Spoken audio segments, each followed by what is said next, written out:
Bismillahirrahmanirrahim. Alhamdulillah Rabbil Alameen. Hasbanallah wa ni'ma wakil. The Lord is my light and my salvation. Whom shall I fear? And yea, though I walk through the valley of the shadow of death, I will fear no evil, for thou art with me. Thy rod and thy staff, they comfort me. Thou prepares a table before me in the presence of my enemies. You anoint my head with oil, my cup overflows. And surely God's goodness and mercy shall follow me all the days of my life, and I will dwell in the house of the Lord forever and ever. Amen. Assalamu alaikum. Welcome to Johnny's Bite. It's Thursday. I've missed you. I know you missed me, but tell them we are back. Tell them Johnny's Bite, the people's bite, is back. And these days, when they say Johnny's Bite, you say the people's bite. Tell them we're back. Like and share. Make sure that everybody has a bit of it.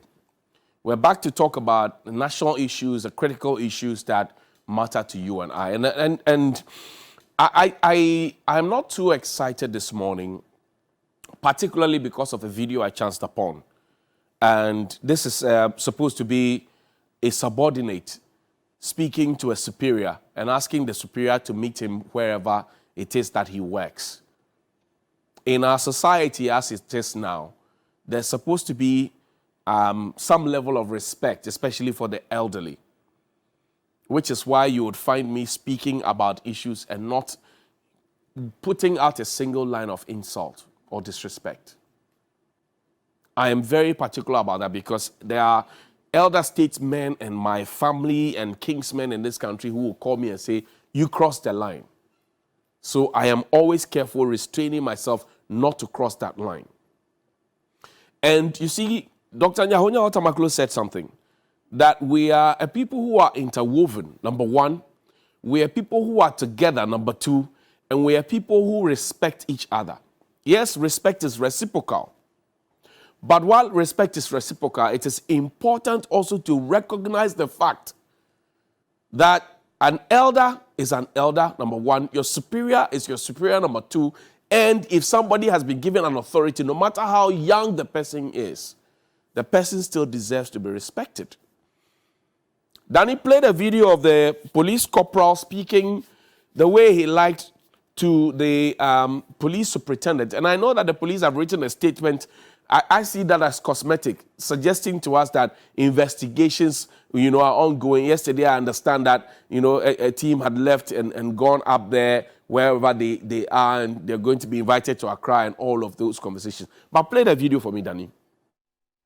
I said, get on board. Don't worry. Give me your number. My number, doctor, this is my name. I'm from FU. Your service number. Meet me at FU. I should meet you at FU. Meet me there. You are the one brought me here. Are you in charge? Henceforth, you are supposed to be in charge.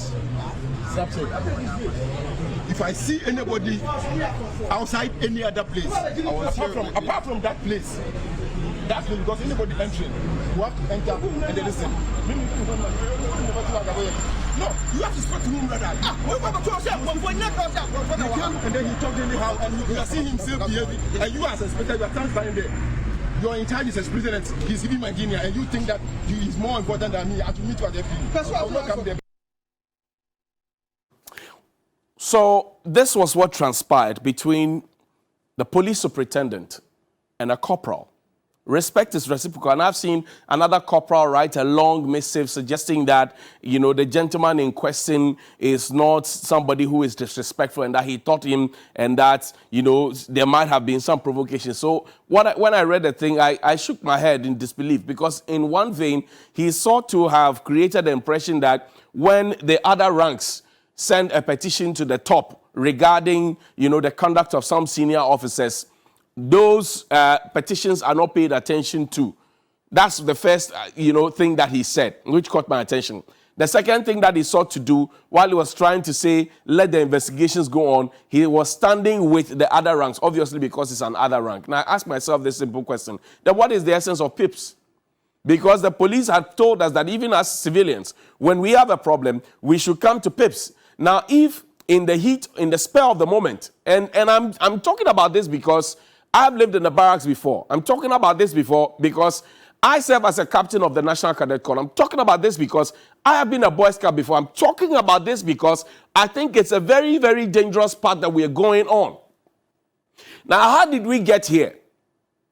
So maybe you have not put your mind to it, but for those of you who may not have any understanding at all, and I'm not claiming to be a policeman or a security analyst or a security expert, I'm just going to run you through the ranks, right from constable all the way to superintendent. Then you get to appreciate. And what's painful is that you have an inspector. What's painful is where you have an inspector of police standing there and not being able to tell the corporal, who was being quite belligerent for whatever reason, whatever provocation may have happened. And my understanding also is that sometimes the superiors would like to provoke the juniors publicly and all of that. I mean, fair enough. But I'm saying that in the full glare of the public, when this video was being recorded, where people are standing, and Oliver, take it back a bit. You see people, there's a crowd there. There's a crowd there standing and watching a full superintendent of police. And I take, you can disrespect the man, but respect the rank. By all means, you can disrespect the man. But as for the rank, you must respect the rank. And if even the superintendent had done anything wrong, sorry, I'm sure there are internal mechanisms. Now, let me run you through. So when you enter the police service, let's say you enter as an other rank. You start as a constable. That's what they call Bob-no rank. You have nothing. Bob-no rank. And you see them in town, either with a red and, a black lanyard. The rope that's here. Bob-no rank, 0. Then maybe after 4 years, maybe 5 years, it depends. Based on good behavior, active service, quality work that they have done, they write a promotional exam, yada, yada, all of those one in. They get a lance corporal rank. That's 1. Then after another 4 years, they get a corporal rank. And I'm giving you this because I appreciate what it is. They get a corporal rank. Then after another 4 years, maybe 5 years, if they go through the same procedure, they get a sergeant rank. Okay? Then after that one, after another 4 or 5 years, they get an inspector rank. That comes on the shoulder. Then after that, they get a chief inspector rank. You get it? Then after this particular one, they move down to ASP, where you see stars, 2 stars on their shoulders. Then they move again to DSP, where you see 3 stars on the shoulders. And then you come to the 2 eagles, which you saw, that's the superintendent. And then you can get 1 star, and then the 2 eagles, and then you get a big crown, that's ACP, and then a big crown, and then 1 star, that is what, the DCOP, and on and on and on. Now, somebody has ticked this box, tick that box. In fact, let me add this one. Tick this box. 1, 2, 3, 4, 5, 6, 7, 8, 9. Somebody had ticked 9 of those boxes. Let me rub this because it's not part of the equation. 9 of the boxes. Somebody had ticked 9 of the boxes. And in the full glare of the public, a junior rank is telling the senior officer, superintendent, to meet him at FPU. Who born dog? Who? How did we get here? And this is the conversation we've been having about party police, political police, proper police. Party soldier, political soldier, proper soldier. Party prison officer, political prison officer, proper prison officer. Party immigration officer, political immigration officer, proper immigration officer. This is the conversation we've been having. For all you know, the corporal is even thinking that the work is for the Wafabi. Because perhaps, I don't know, but I'm just thinking. Because there are people who are at home, somebody comes and says, police. If you understood it well, where does it happen that you will find a corporal in the army talking back at a captain or a major in the army? Where would you find that? In public, where people are watching and it's being videoed. And I'm interested in this matter. I know that there are some other ranks who may not agree with me. who may decide that, oh, wait, that's all you know. Your job is to maintain law and order. Your job, as your boss keeps telling us, is not to judge with your past. Your job is to ensure that we have peace and harmony. Your job is to ensure that we are all your friends. And when you get it wrong, we'll tell you. What happened, even if the senior officer was wrong, is an eye. So I'm saying it takes 4 years to move to this 4, 8, 12, 16. Add it, 20. Add it. Add the number of years. 24, 28. 32. Now, let's even assume that he didn't start all the way from here. And he started from ASP as officer corps. He has done 12 years. Now, how long does it take for a corporal? 8 years.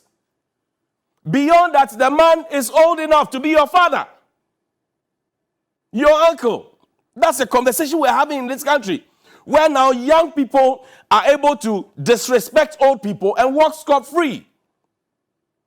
Asking questions. It's totally different from disrespecting authority.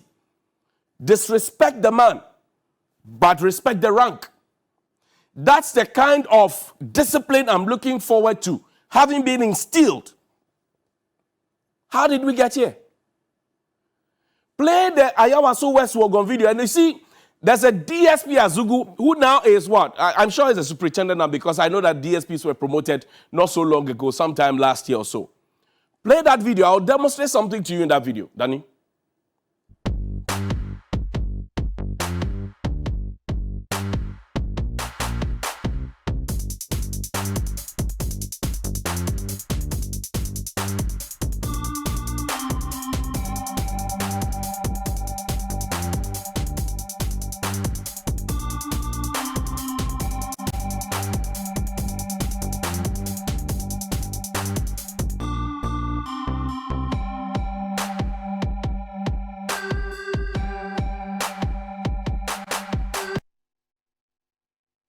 DSP Azugu is a senior officer in the police.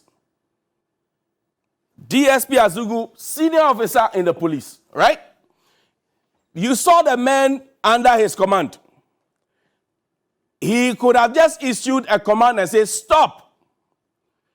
But while he was stopping one person from kicking the individual, then he played the video again. He gets to stop another person from kicking. Yeah? The commander, he's stopping people from kicking. He's supposed to be issuing commands, but he's holding this one, don't do it. Then he tells around. It is because we didn't nip it in the bud in the first instance. So now people have grown wings. Party police, political police, proper police. Watch the DSP who was in charge of, look, you see how it started? So now they even see, when he's asking them to stop, they're still going ahead. That's where we are now. That's the problem. And you see, all of this works up to, there's a National Security Committee in the Constitution.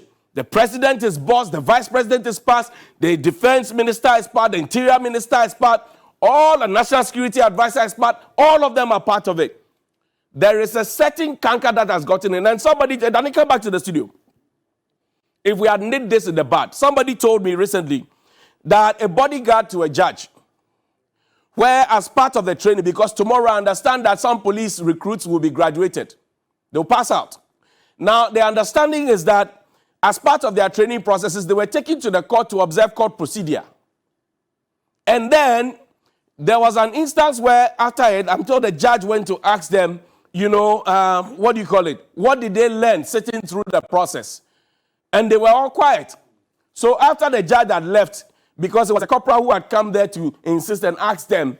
After the judge had left, one of the guys confided in the corporal who was bodyguard or ADC or ADCAM to the judge that, well, the people there who are now recruits, who are yet to pass out, they were saying that when they pass out, they will be higher in rank to the corporal, so they couldn't take an order from him. You have not even graduated. And you're already thinking about post.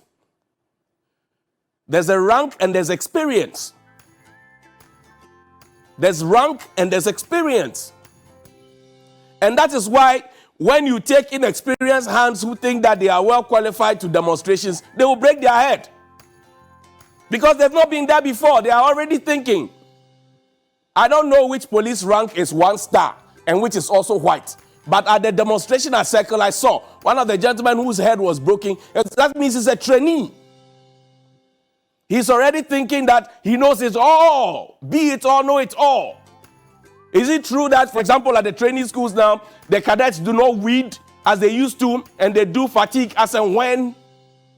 Because the understanding is that the weeding strengthens your hand, so that when you fire, the pushback from your rifle or whatever, your sidearm, you'll be well guaranteed. We need to wake up as a country. And we need to bring respect back into society. This is wrong. Let me say further with the police. Now, the conversation about, we'll talk mid-year later, mid-year budget review later. I've missed 2 days. But the Ghana police are saying that they are not corrupt. Danny, pull out that CDD Afrobarometer report for me, quickly.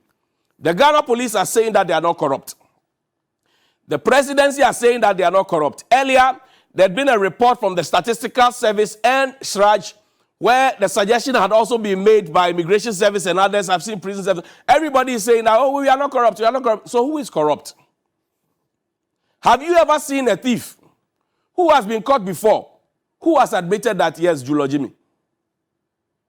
Have you seen a thief who has been caught, who says, I am a thief before? Every thief will say, I'm not a thief. Now, the biggest conversation for me, the worrying portion is that the police is leading. IGP is raising questions. Some of the questions, I fantastically agree with him. For example, the question that he asked about a segregation of the GRA, and he says there's one for customs division. They are fantastic points. He also wants to know how and why, for example, there's FPU, there's da-da-da, and all of them are lumped together. Fantastic questions the IGP is asking. But one of them that I found quite troubling was the fact that IGP is saying that why were other institutions not added? So a suggestion that, yes, oh, you say I'm a thief. Okay, but why were the other thieves or the other people who the people say are thieves were not added? Why were they not added? The question is about you. There was the first one by Statistical Service and CHRAJ that you led. There's the Afrobarometer report that you are leading. There's a problem somewhere. There's no smoke without fire.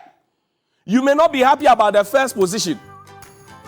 But if you say you are not corrupt, the presidency says they are not corrupt, Parliament says they are not corrupt, everybody is saying that they are not corrupt. But the people who the CDD, Ghana Statistical Service and CHRAJ had the interviews with, and they gave us their feedback, and the feedback where the perception that were created are saying that you are corrupt, that means that you are corrupt. Because you are there to serve the people. You are there, first of all, to serve the people. And if the people you are serving as state institutions are saying you are corrupt, it means you are corrupt. This is not the time to fight back. It's the time to have a look at it. It's worrying that your top 10 institutions of corruption, you have the police there, you have immigration there. Now they're asking why fire service and others were not. The prison services, they are not corrupt. Your National Investigations Bureau, the Investigations Bureau, they are also corrupt. There is a problem somewhere. So corruption has become endemic. And this whole attitude of, oh, they say you are corrupt, say you are not corrupt. Then he pulled up that the article from CDD, I think 2 years or 3 years ago, where they said we had lost 9.6 billion or so through corruption. CDD. They said the government had lost about 9-point-something billion to corruption. The government says we have not lost 9.6 billion. But it's saying, my argument has always been that if somebody says you are wearing red and you say you are not wearing red, you should be able to tell the person what color you are wearing. They say you have lost 9.6 billion or so to corruption. You say that figure is false. So if that figure is false, what is your actual figure? I'm still waiting for it. The people are telling you that you are a corrupt bunch. The people here, police, office of the president, members of parliament, judges and magistrates, all those things. They are telling you that you are corrupt. They are telling you that you are corrupt. 9.6 billion swallowed by corruption in 3 years. That's what CDD said. The government denied this, but they have not brought us a figure. Now they are giving us a list of the people who the Ghanaians they spoke with say are corrupt, and you are still fighting it. What are you fighting? What are we fighting? That we are not corrupt? Or what? Me, I have no problem if somebody stops at a traffic intersection or wherever it is and say, we're buying gin. I have no problem. But where the demand is made, that's where the problem is. If they say you are corrupt and you say you are not corrupt, you must perhaps show the people why you are not corrupt. And I will make a simple recommendation. Because you were asking a simple recommendation why the CDD didn't make a recommendation. My single recommendation to you is this. You all have research departments. Presidency has a research department. Police has a research department. Fire service has a research department. All of you, use your research department. Have you ever found reason to investigate your own people, to publish your own report to counter what has been put out there? Apart from saying that, oh, I'm not corrupt. You have research departments. Publish your own reports. Investigate your own people. Publish it and win back public confidence. Stop telling us that you are not corrupt, you are not corrupt.